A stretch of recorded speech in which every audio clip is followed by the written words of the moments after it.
Muito boa noite, meus amados irmãos, graça e paz, glória a Deus pela vida de cada um dos irmãos que tem participado de cada culto, ainda que virtual. Nós estamos muito ansiosos por começar, por acabar, na verdade, essa quarentena.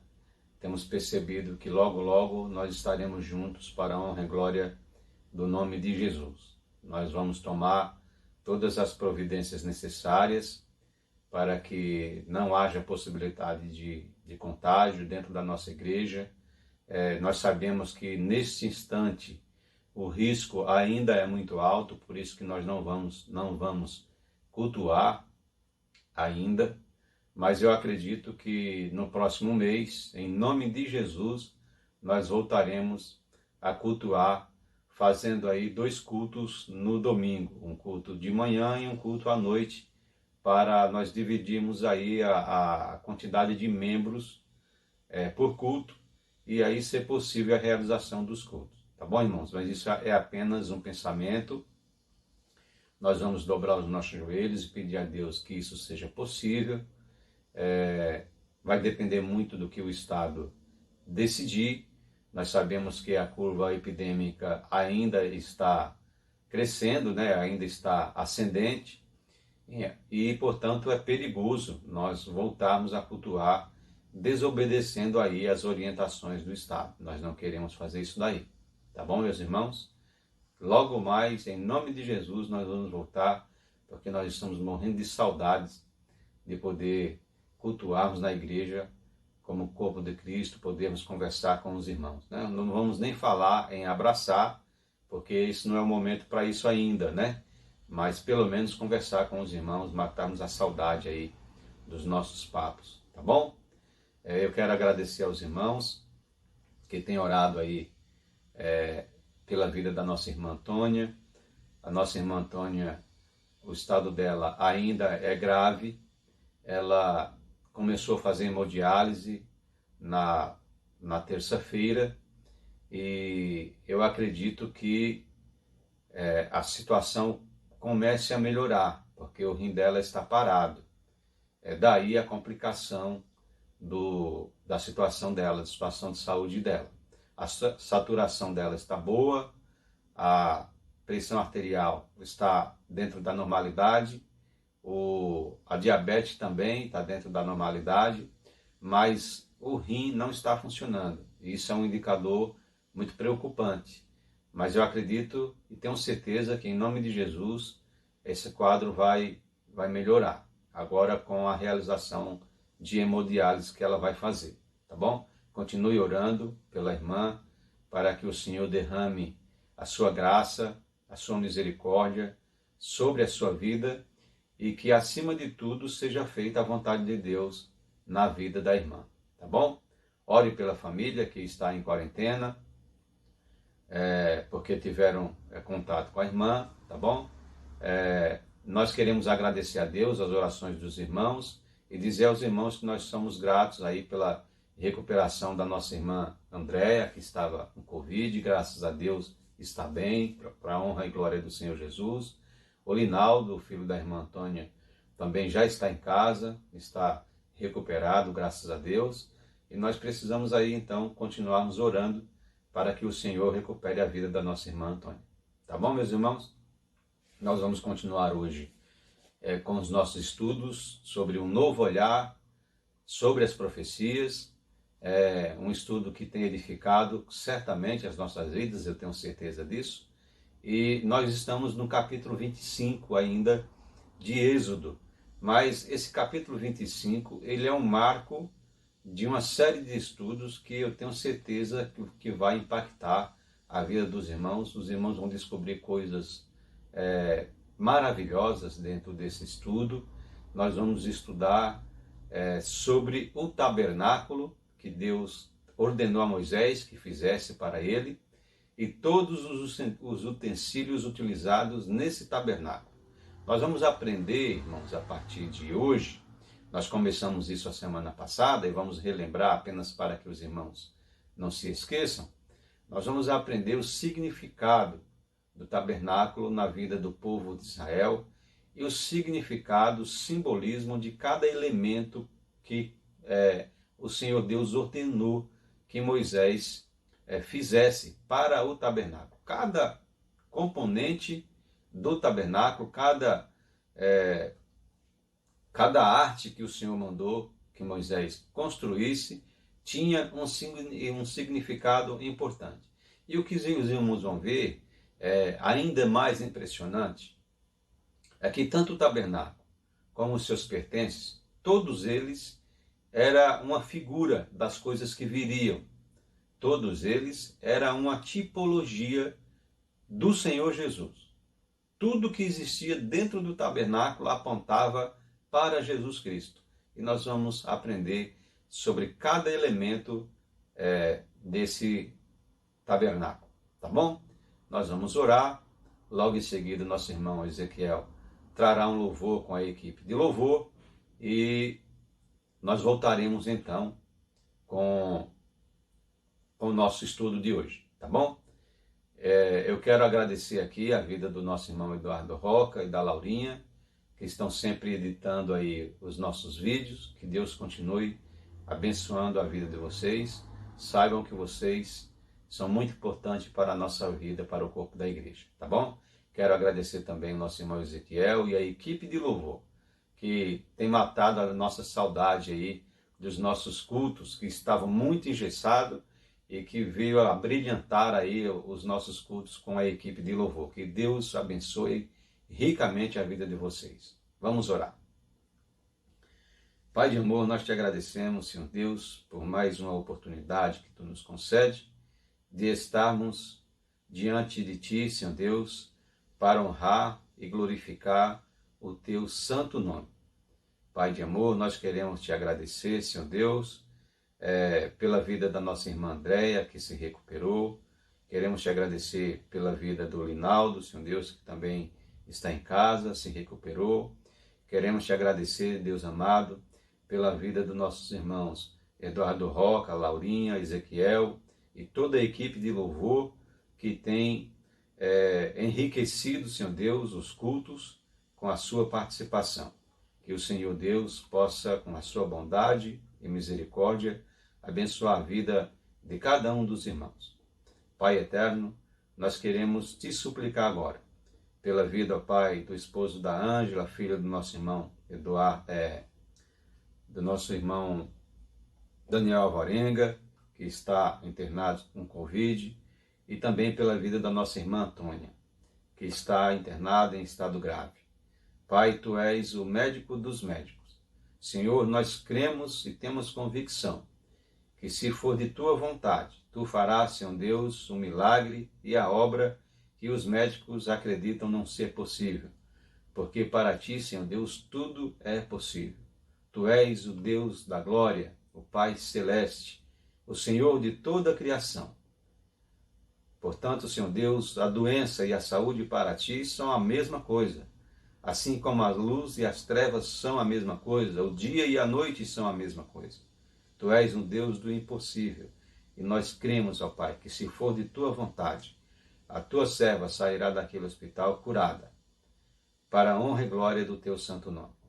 Senhor Deus, abençoa agora o estudo que vamos fazer, que nós possamos como igreja, Senhor Deus, entender a Tua vontade para as nossas vidas, o simbolismo do tabernáculo e de cada pertence, Senhor Deus, desse tabernáculo, de cada elemento que compõe o tabernáculo, que possamos entender o simbolismo e que possamos, Senhor Deus, crescer e edificarmos para a honra e glória do Teu santo nome. Em nome do Senhor Jesus, nós Te suplicamos desde já agradecidos. Amém. Muito bem, nosso irmão Eduardo Roca, nosso irmão Ezequiel, trarão agora o louvor e logo mais, então, voltamos com o nosso estudo. Até mais.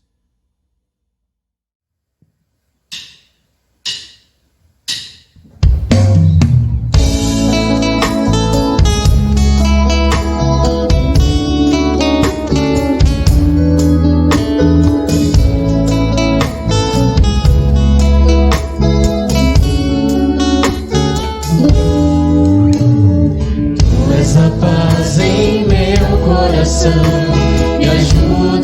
quando preciso. És a esperança que força traz e me faz ajoelhar.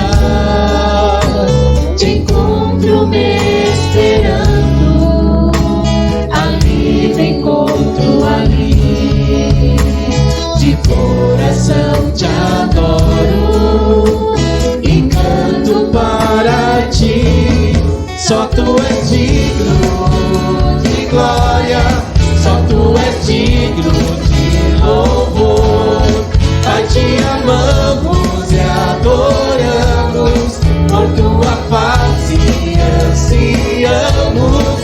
Só tu és digno de glória, só tu és digno de louvor. Pai, te amamos e nesse dia te adoramos.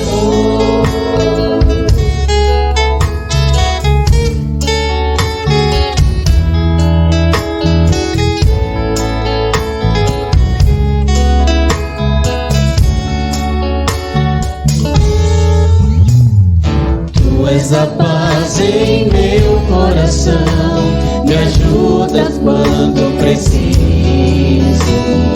És a esperança que força traz e me faz ajoelhar. Te encontro me esperando, ali me encontro ali. De coração te adoro e canto para ti. Só tu és digno de glória, só tu és digno de louvor. Pai, te amamos e adoramos, por tua face ansiamos. Só tu és digno de glória, só tu és digno de louvor. Pai, te amamos e nesse dia te adoramos.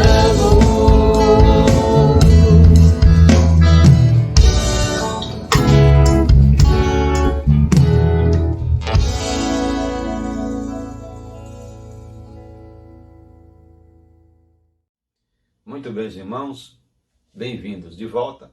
Vamos então começar o estudo sobre o tabernáculo e os seus pertences. Nós vimos a semana passada e aprendemos um pouco sobre o propiciatório, sobre a Arca da Aliança, e nós vamos voltar nela agora, apenas para que os irmãos entendam direitinho o que significou e o que significa cada pertence desse tabernáculo, tá bom? Antes disso, eu queria começar o estudo com uma simulação, apenas para que os irmãos entendam, uma simulação do tabernáculo. Eu encontrei uma simulação na internet, e bastante interessante, e os irmãos vão ver como é importante a vida, para a vida do povo de Israel, o significado desse tabernáculo, tá bom?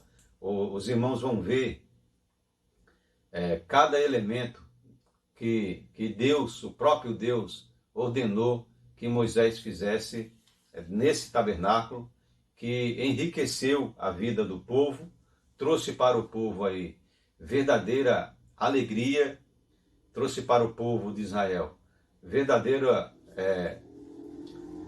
paz, esperança e certeza de que Deus estava com o povo. Porque, na verdade, o tabernáculo, ele simboliza exatamente isso, irmãos. Ele simboliza a presença de Deus com o povo de Israel.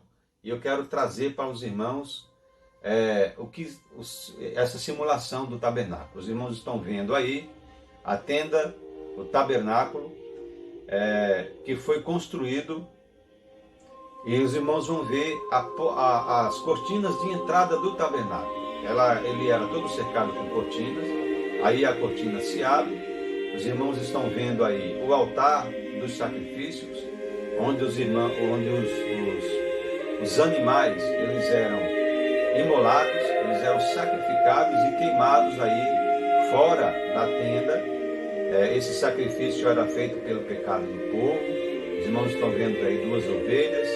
Essas ovelhas elas eram sacrificadas nesse altar. Elas eram queimadas nesse altar. Os irmãos estão vendo aí o símbolo do sangue. E agora nós vamos entrar no tabernáculo. O tabernáculo era exatamente isso que os irmãos estão vendo. Era uma estrutura envolvida por cortinas. Aí tem a bacia que eles lavavam suas mãos, no simbolismo de purificar para poder entrar no templo, ou na tenda da congregação, ou no tabernáculo. E aí o primeiro ambiente é chamado de santo. Do lado esquerdo nós temos o candelabro, chamado menorá. Nós temos a mesa dos pães da proposição. E nós temos o altar de incenso. 3 elementos no primeiro ambiente chamado santo. É aí, ó, menorá, com as suas 7 lâmpadas. Os irmãos vão ver que significado lindo era esse menorá. Do lado esquerdo nós temos aí a mesa da proposição, com os 12 pães asmos. Esses pães simbolizam as 12 tribos de Israel. Nós vamos ver daqui a pouco um estudo mais detalhado sobre esta mesa, que era feita completamente de ouro. E aí, o altar de incenso. Esse altar, ele era utilizado pela manhã e à tarde por Arão. Arão colocava incenso todos os dias sobre esse altar para simbolizar a purificação desse ambiente chamado santo. A próxima cortina é um ambiente chamado Santo dos Santos. Aí o sacerdote só podia entrar uma vez por ano. E nós temos aí a Arca da Aliança e a sua tampa que nós chamamos de propiciatório. Nós estudamos sobre a Arca da Aliança a semana passada, né? na última quarta-feira. Nós vamos dar uma passadinha novamente. Dentro da Arca da Aliança, portanto, tinha as leis, o maná e a vara de Arão que floresceu. No meio da arca do propiciatório ficava a glória do Senhor. Aí mais uma vez a arca, o tabernáculo por fora, essa luz que saía de trás do tabernáculo era dos santos, saía do meio do propiciatório. Tá bom? Então nós vamos ver com mais vagar a partir de agora o significado do tabernáculo e o significado de cada elemento que compunha o tabernáculo.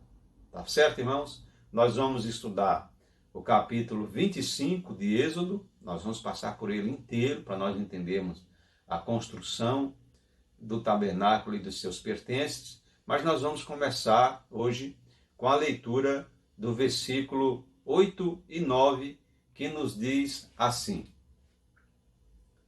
E me farão um santuário, e habitarei no meio deles, conforme a tudo que eu te mostrar, para modelo do tabernáculo, e para modelo de todos os seus pertences, assim mesmo o fareis.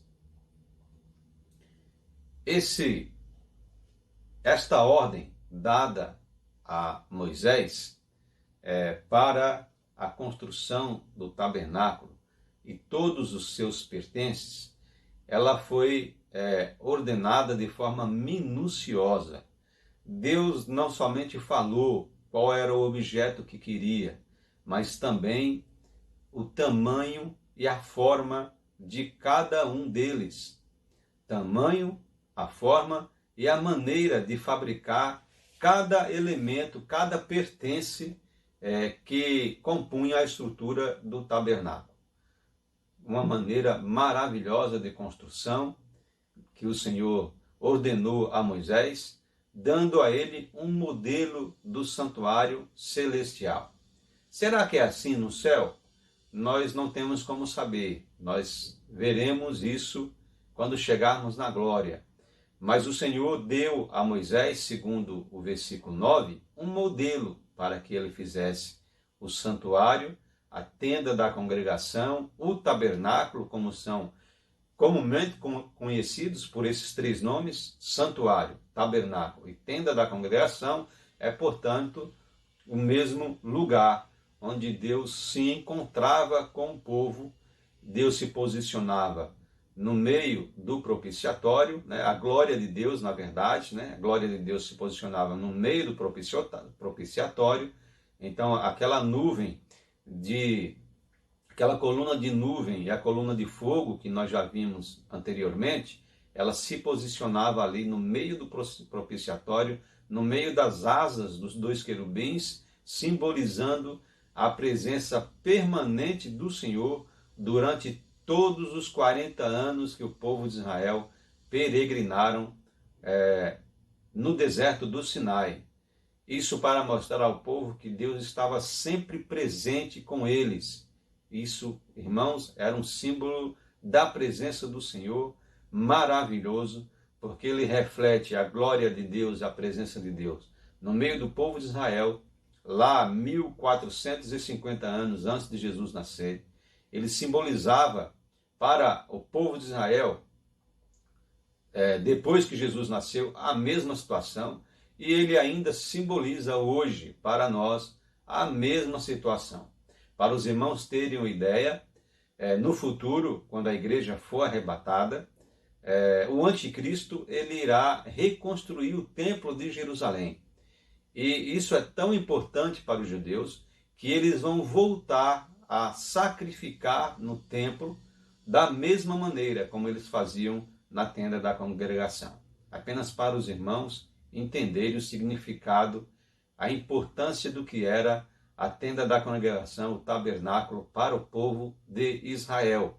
Mas mais importante ainda é que o santuário, a tenda da congregação e o tabernáculo, eles eram figuras de coisas que ainda viriam.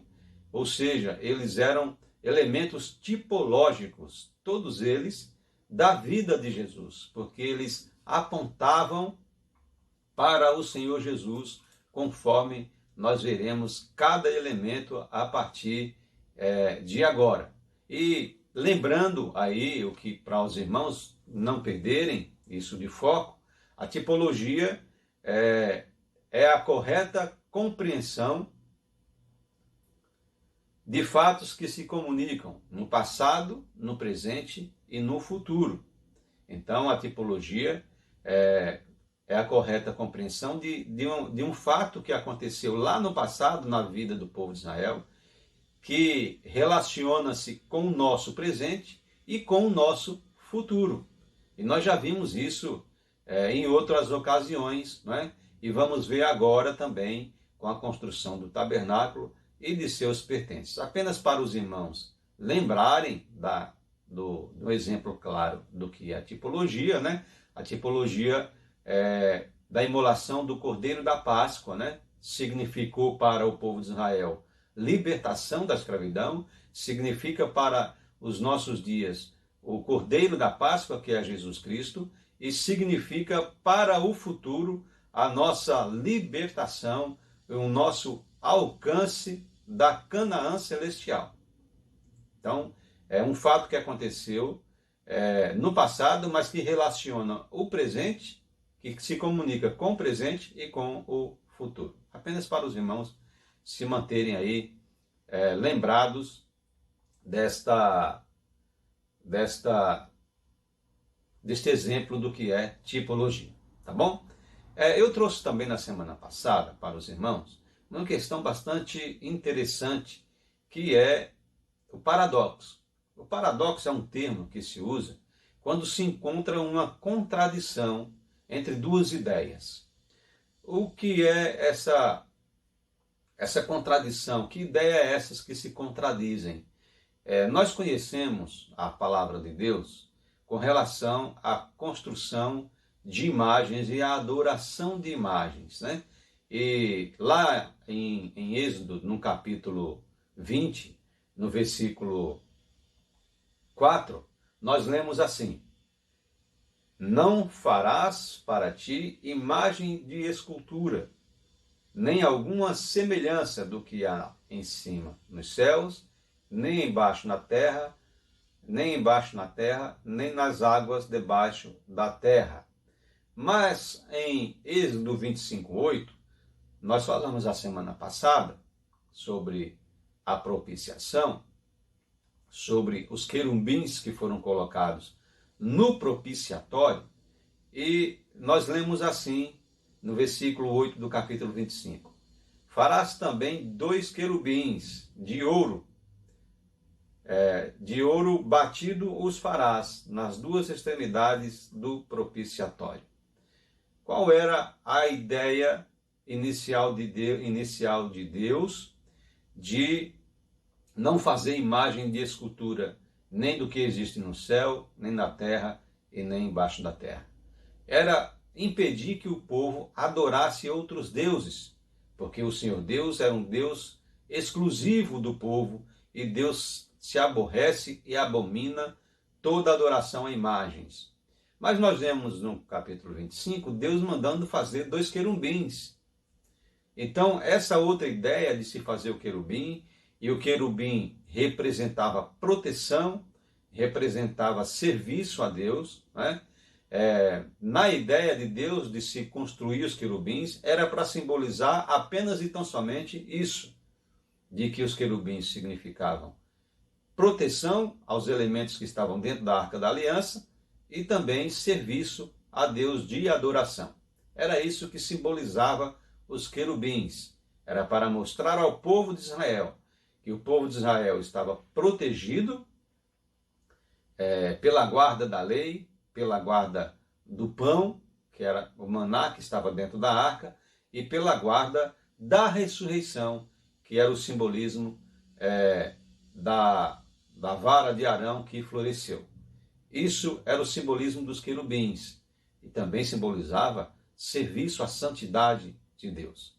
Então, quando nós olhamos para essa ideia dos querubins e olhamos para a ideia de Deus, o decreto de Deus de não se fazer imagem, aparentemente encontra-se aí um paradoxo, uma contradição de 2 ideias. Mas na verdade não há, porque o primeiro decreto de Deus era que não se construísse imagens para que fossem adoradas, para que o homem se prostrasse diante delas. Tá? Deus, então, como eu já disse a semana passada, Deus não é contrário à arte, à fabricação de artifícios, né? De imagens. Ele é contrário à adoração desses artifícios. Então, desde que o homem faça apenas por embelezamento, não há problema. Mas se o homem fizer com a ideia de adorar, aí então terá um grande problema. Porque lá no versículo 3 do capítulo 20 de Êxodo, nós lemos assim: não terás outros deuses diante de mim, não te encurvarás a elas, versículo 5, e nem a ela servirás. Esta era a ideia de não se fazer imagem de escultura para a adoração. Tá bem? Então, voltando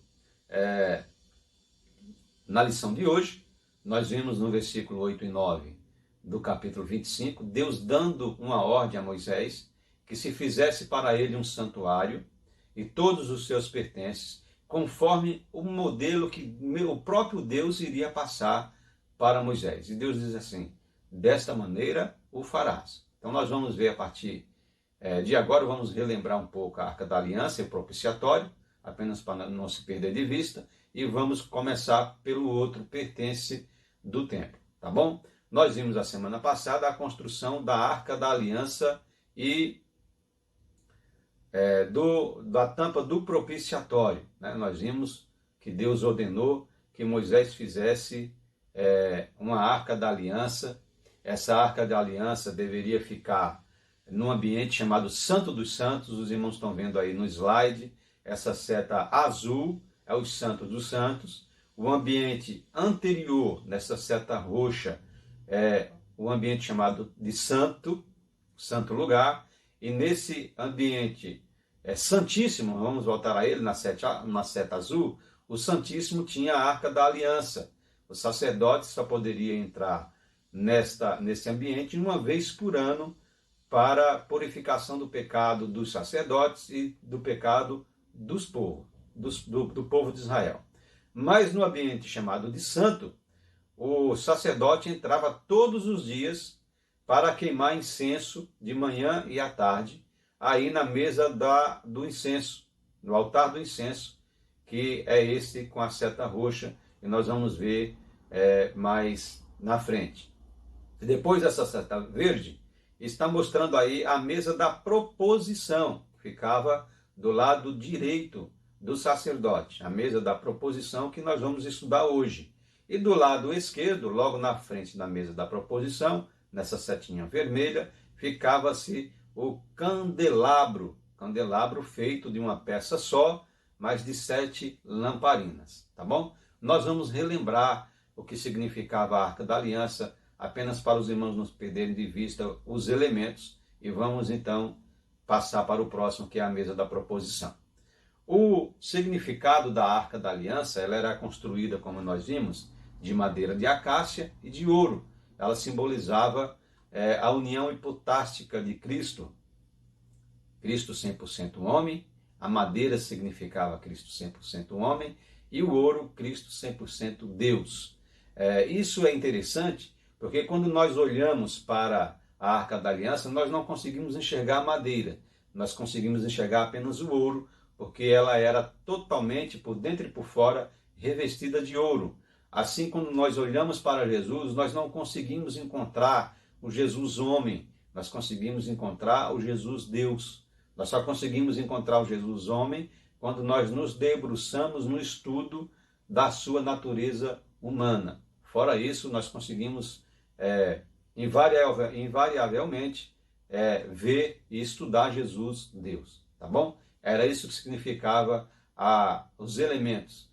A Arca da Aliança, fabricada de madeira e de ouro, simbolizava então a união hipostática. Jesus 100% homem, 100% Deus. Tá bom? Apenas para os irmãos relembrarem. Os elementos que continham a Arca da Aliança. Continha as tábuas da lei, continha um pote de ouro com o maná e também a vara de Arão que floresceu. Como eu já disse aos irmãos, as tábuas da lei significava a vontade de Deus para a vida do povo de Israel, assim como significa ainda hoje a vontade dele para as nossas vidas e no futuro a vontade dele para as nossas vidas. O maná significava a providência de Deus para a vida do povo, o pão dado ao povo durante os 40 anos da vida do povo. Significa hoje para nós o pão da vida refletido em Jesus Cristo, que alimenta não somente o corpo, mas também o espírito, para a vida, para toda a eternidade. E encontramos a vara de Arão, que significava cura para o povo, mas também significa hoje para nós a ressurreição. Na verdade, nós vamos estudar o simbolismo da vara de Arão que floresceu de forma pormenorizada depois, tá bom? Apenas para os irmãos saberem que dentro da Arca da Aliança continha a vara de Arão que floresceu. Nós vamos entender por que ela floresceu. Nós vamos entender as tábuas da lei e o vaso cheio de maná, tá bom? Apenas para corrigir aqui um erro que eu cometi, a vara de Arão que floresceu não simbolizava a cura, tá bom? Ela tinha um simbolismo diferenciado, mas nós vamos entender o que significa isso nos dias de hoje e o que significou para o povo de Israel. Tá bom, meus irmãos? O que é que significava, então, os querubins? Nós já falamos isso, e Deus mandou fazer 2 querubins, um voltado para outro, na tampa do propiciatório. As suas asas deveriam cobrir todo o propiciatório. Eles simbolizavam proteção. Proteção da lei, da palavra de Deus, proteção do pão, que era o maná, e proteção da vara de Arão, para os dias de hoje, simbolizando, apontando, usando a tipologia. Os querubins, eles representavam a guarda da palavra de Deus com a palavra santa e que jamais passará, representa a guarda do pão do céu, que é o nosso Senhor Jesus Cristo, e também da ressurreição através da vara de Arão, tá bom? nós vemos os elementos que estavam dentro da Arca de Aliança, a representatividade de cada um deles. Nós vimos isso daí na semana passada e vamos passar agora a verificar um outro pertence do tabernáculo, que ficava então no lugar chamado Santo, que o sacerdote deveria entrar todos os dias. Nós vamos estudar um pouquinho agora sobre a mesa da proposição, também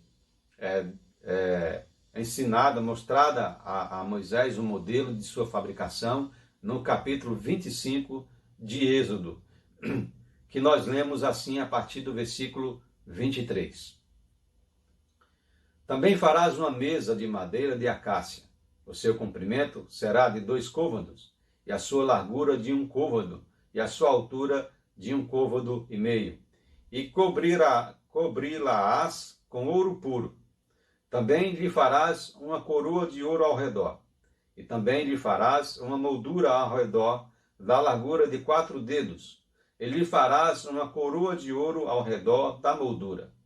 Também lhe farás 4 argolas de ouro, e porás as 4 argolas aos 4 cantos que estão nos seus 4 pés. Versículo 27. De fronte da moldura estarão as argolas, como lugares para os varais para se levar à mesa. Farás, pois, 7 varais de madeira. Farás, pois, estes varais de madeira de acácia, e cobri-lo-ás com ouro, e levar-se-á com eles à mesa. Também farás os seus pratos, as suas colheres, as suas cobertas e as suas tigelas, com que se hão de oferecer libações. De ouro puro os farás, e sobre a mesa porás o pão da proposição perante a minha face perpetuamente. O que era feito então nessa mesa da proposição? O sacerdote fazia 12 pães e colocava sobre a mesa da proposição. Esses pães, eles simbolizavam as tribos de Israel. Cada pão simbolizava uma tribo. Não vimos isso em Êxodo capítulo 25, porque o Senhor não falou. Moisés não escreveu em Êxodo capítulo 25, mas escreveu em Levítico, no capítulo 24, versículo 5, que nós vamos ler agora. Também tomarás da flor da farinha, e dela cozerás 12 pães. Cada pão será de 2 dízimas de uma efa, e os porás em 2 fileiras, 6 em cada fileira, sobre a mesa pura, ou sobre a mesa da proposição perante o Senhor. Então os irmãos estão vendo que esses pães simbolizavam as 12 tribos de Israel. Ficavam 6 pães de um lado e 6 pães de outro, conforme a imagem que os irmãos viram ali da mesa da proposição, simbolizando as 12 tribos de Israel. O sacerdote deveria trocar esses pães todos os sábados. Eles ficavam a semana inteira sobre a mesa, mas no sábado eles trocariam esses pães por pães novos, né?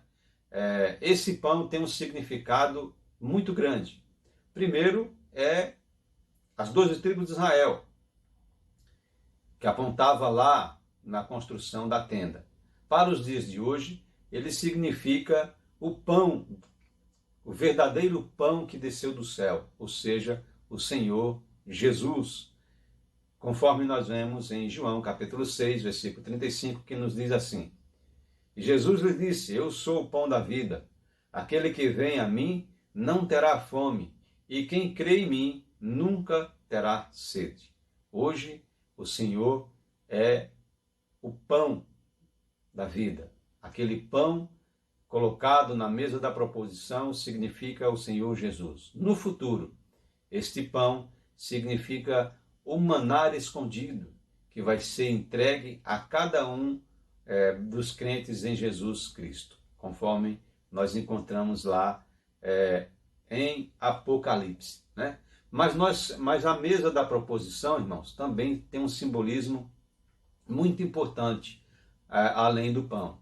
A mesa, ela simboliza comunhão. Tudo, ou quase tudo, que nós discutimos de importante, nós discutimos sobre uma mesa. Quando nós vamos ao médico, ele nos atende no consultório dele sobre uma mesa. Quando nós vamos ao judiciário, o juiz nos atende sobre uma mesa. Quando nós fazemos uma reunião de extrema importância dentro da igreja, de gravidade, nós nos reunimos em volta de uma mesa. Quando nós fazemos uma comunhão no nosso lar, nós nos reunimos em volta de uma mesa. As grandes celebrações do ano, que representam fraternidade na nossa família, nós fazemos em volta de uma mesa. Na nossa igreja, quando nós fazemos o nosso juntar de panelas, nós nos reunimos em volta de uma mesa. Quando nós celebramos a ceia do Senhor, nós nos reunimos em volta de uma mesa. Embora os irmãos estejam no banco sentados, mas o pastor e os diáconos estão numa mesa, simbolizando ali que todos os irmãos estão em volta de uma mesa. Quando Jesus celebrou a sua última ceia, ele o fez em volta de uma mesa. Por que a importância de tudo isso? Porque a mesa representa comunhão. A mesa representa contato íntimo das pessoas. As pessoas que se sentam em volta de uma mesa, elas têm um interesse comum. E quando nós falamos de comunhão, quando nós nos reunimos em volta de uma mesa, nós nos reunimos para a alegria, para satisfazer os nossos desejos mais profundos dos nossos corações. Nós sentimos prazer em estar com a família. E é isso que simboliza a mesa da proposição. Se os irmãos voltarem em Êxodo capítulo 24, versículo 9, nós vamos ler para os irmãos terem uma ideia do que aconteceu ali. Vamos lá. E subiram Moisés e Arão, Nadab e Abiú, e 70 dos anciãos de Israel. E viram o Deus de Israel, e debaixo de seus pés havia como que uma pavimentação de pedra de safira, que se parecia com o céu na sua claridade. Porém, não estendeu a sua mão sobre os escolhidos dos filhos de Israel, mas viram a Deus e comeram e beberam. Os irmãos estão vendo, né, nessa passagem, um encontro de Moisés, Arão, Nadab, Abiú e mais 70 anciãos, que eles foram até o monte, e ali no pé do monte eles tiveram uma teofania. Eles tiveram uma visão de um anjo representando Deus, num lugar onde eles conseguiram ver uma pavimentação, e aquela pavimentação tinha a semelhança do céu, era como se fosse o chão, mas refletisse ali a imagem do céu, do nosso céu. Teofania maravilhosa. E eles viram aquele anjo, e a palavra diz que eles ficaram ali e cearam, eles comeram e beberam. Eles tiveram um momento de comunhão naquele instante ali com aquele anjo. Isso nos mostra que Deus é um Deus que tem prazer em se reunir com o seu povo. Deus é um Deus que tem prazer em ter comunhão conosco. Na verdade, toda a história nos conta, desde Adão até Apocalipse, que o objetivo maior do Senhor é estar conosco em comunhão. A mesa da proposição simboliza para nós cristãos a ceia do Senhor. Nós nos encontramos uma vez por mês numa mesa para relembrarmos a morte de Jesus Cristo na cruz. E essa mesa, a importância dela, significa exatamente isso: comunhão, reunião para a memória do Senhor Jesus. Lá em 1 Coríntios, capítulo 11, versículos 23 e 24, eu vou ler apenas para os irmãos relembrarem. Tomou o pão e, tendo dado graças, o partiu e disse: tomai e comei, isso é o meu corpo que é partido por vós. Fazei isso em memória de mim. Olha quão importante, irmãos, era o significado da mesa da proposição e dos pães da proposição. simboliza não somente comunhão, mas o corpo de Cristo. Quando nós nos reunimos todos os meses, nós estamos trazendo à memória a primeira ideia de Deus, que era a ideia da comunhão. E também trazemos à memória o sacrifício de Jesus na cruz, entregando a sua carne por nossos pecados, que simbolizou o pão da vida, o pão que dá a vida eterna. Mas a mesa da proposição com os seus pães simboliza também algo muito interessante que acontecerá no futuro, porque, como eu já disse, a tipologia ela relaciona fatos que aconteceram no passado, se comunica no presente e aponta para o futuro. E a mesa da proposição, ela aponta para um episódio muito importante para a vida da igreja no futuro. Que episódio é esse? É um episódio chamado As Bodas do Cordeiro. Quando a igreja for arrebatada, enquanto a terra vai passar por momentos difíceis durante 7 anos, nós estaremos no céu com o Senhor Jesus, celebrando a última ceia. Essa ceia se chamará As Bodas do Cordeiro. Será uma mesa gigantesca, onde todos os crentes em Jesus Cristo, quando todos os salvos, antes de Jesus também, participarão desta ceia. E isso está prometido em Apocalipse capítulo 19, versículo 7, quando nós lemos assim: regozijemo-nos e alegremo-nos e demo-lhes glória, porque vindas são as bodas do Cordeiro, e já a sua esposa se aprontou, e foi-lhe dado que se vestisse de linho fino, puro e resplandecente, porque o linho fino são as justiças dos santos. E disse-me: escreve, bem-aventurados aqueles que são chamados à ceia das bodas do Cordeiro. E disse-me: estas são as verdadeiras palavras de Deus. Nós temos aí então a promessa de que um dia nós iremos nos sentar à mesa no céu com o Senhor Jesus e participar de uma grande ceia chamada As Bodas do Cordeiro.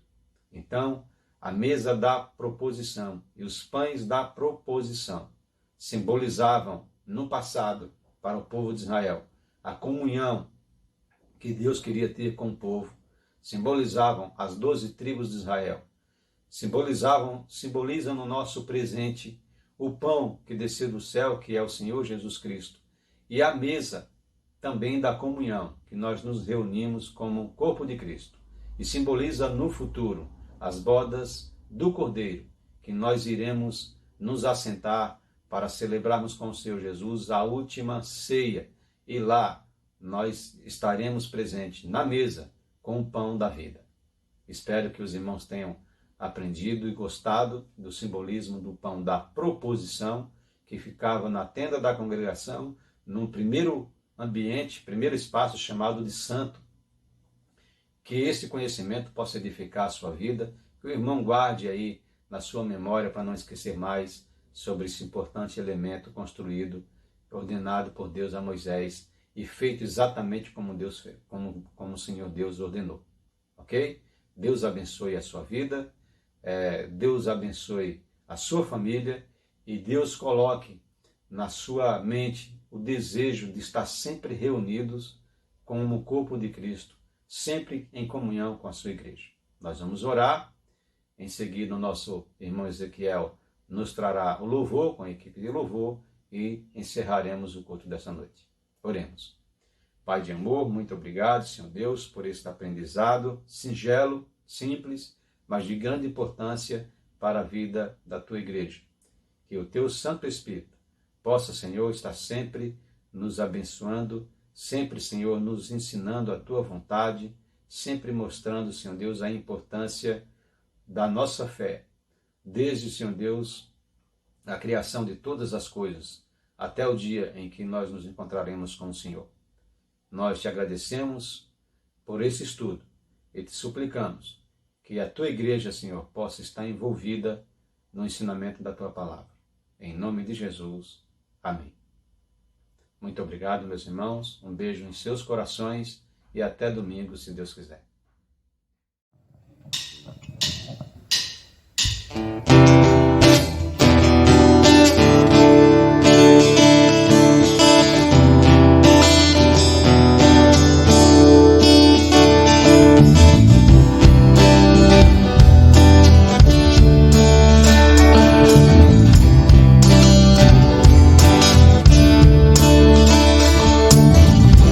Eu te quero mais do que o ouro. Eu te quero mais do que os tesouros. Eu te quero mais do que a minha vida, Senhor. Te desejo mais do que mil bênçãos. Meu anseio é agradar teu coração. Outro bem não possuo além de ti, Senhor. Tu és a porção da minha herança. És o bem maior pra mim. O meu coração não pode mais viver sem o teu grande amor.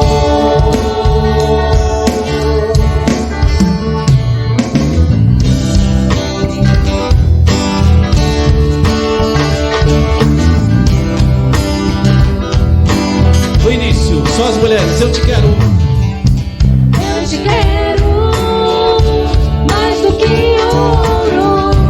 Eu te quero mais do que os tesouros. Eu te quero mais do que a minha vida, Senhor. Agora os homens. Te desejo mais do que mil bênçãos. Meu anseio é agradar teu coração. Outro bem não possuo além de ti, Senhor. Tu és a porção da minha herança. És o bem maior pra mim. O meu coração não pode mais viver sem o teu grande amor. Tu és a porção da minha herança. És o bem maior pra mim. O meu coração não pode mais viver sem o teu grande amor. Meu anseio, Meu anseio és tu, Jesus. Meu anseio és tu, Jesus. Meu anseio